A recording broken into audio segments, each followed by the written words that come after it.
দুনিয়াতে যত অদ্ভুত অদ্ভুত প্রশ্ন সব আপনি মুসা আলাইহিস সালামের মাথা থেকে পাবেন। বিভিন্ন বিষয়ে আল্লাহরে প্রশ্ন করতেন। সাইয়েদনা মুসা আলাইহিস সালাম আল্লাহরে বললেন, আল্লাহ আপনি আমার এমন একটা জিকির শিখাইয়া দেন যে জিকিরটার শব্দ আপনি আর আমি ছাড়া কেউ জানবে না।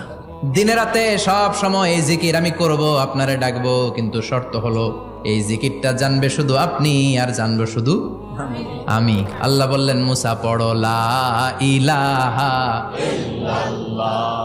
মুসা আলাইহিস সালাম কয়, মাবুদ এটা তো জাতীয় জিকির, সবাই জানে।